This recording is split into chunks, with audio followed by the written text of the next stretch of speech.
Assalamualaikum warahmatullahi wabarakatuh. Selamat datang di channel PAUD Damai Semesta.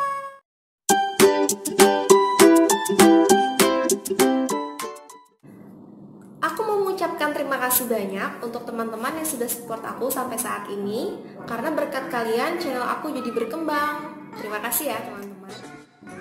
Dan aku juga ucapkan selamat datang dan selamat bergabung di channel ini untuk para subscriber baru. Dan untuk yang belum subscribe, silahkan klik tombol merah di bawah dan juga klik bell-nya supaya kalian dapat pemberitahuan kalau aku bikin video PAUD yang baru. Kali ini videonya berbeda teman-teman, karena aku tidak akan menyanyikan lagu PAUD. Hari ini aku akan membagikan 6 tips mendongeng dengan baik untuk anak. Jadi nonton sampai selesai supaya kalian bisa mendongeng dengan baik di depan anak-anak. Apa aja 6 tipsnya? Ini dia.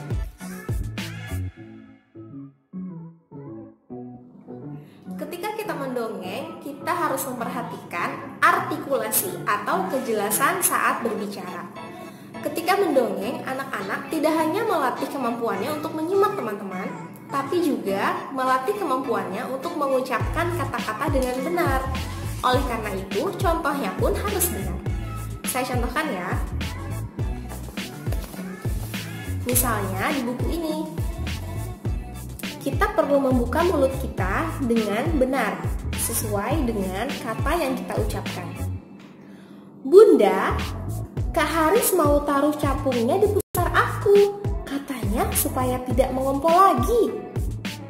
Seperti itu. Jadi tidak seperti orang kumur-kumur, tidak ditutup mulutnya, tapi dibuka dengan jelas sehingga terdengarnya pun akan lebih jelas.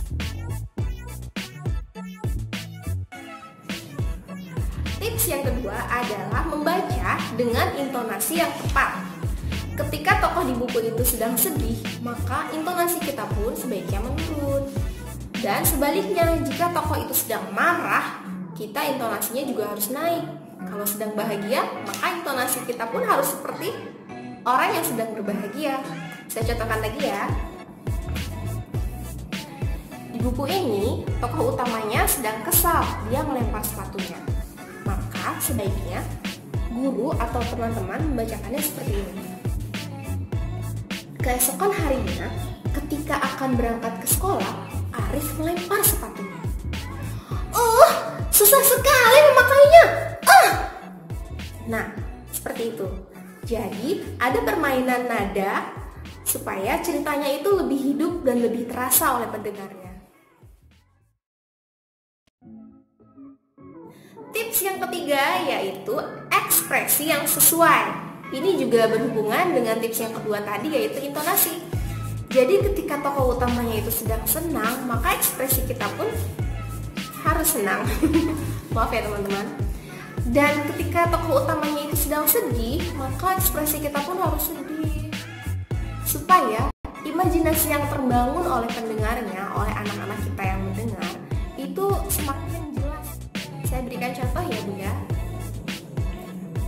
Di buku ini, pemeran utamanya ini sedang marah kepada adiknya yang mengompol. Saya contohkan ya. Malam harinya, bisa mengompol lagi. Haris kesal.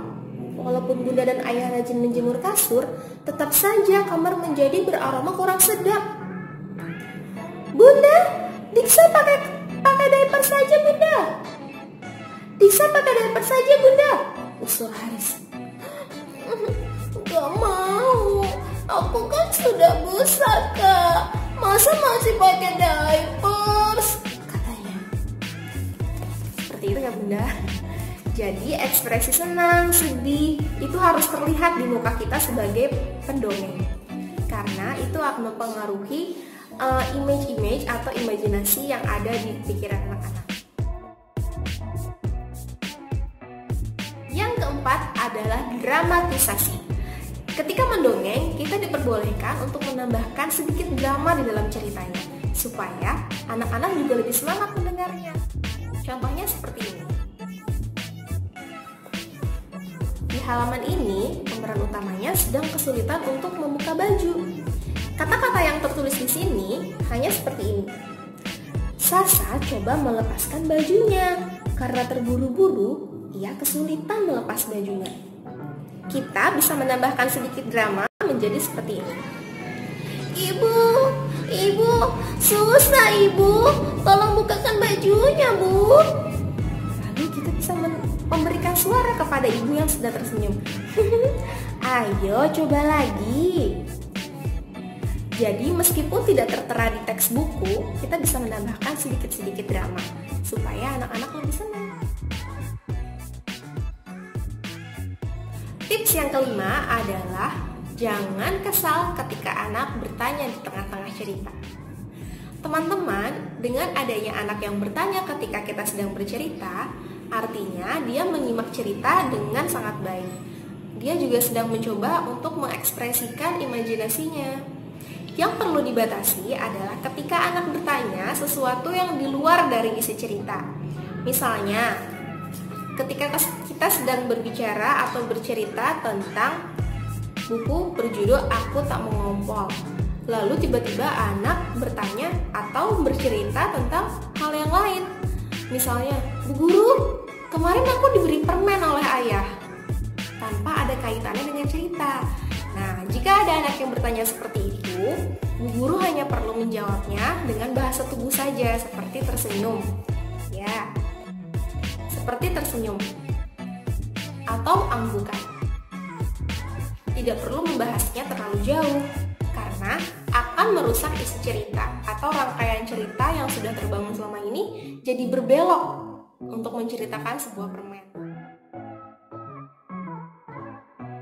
Tips yang keenam adalah saat yang tepat untuk bercerita. Di rumah, orang tua bisa membacakan buku untuk anaknya ketika menjelang tidur.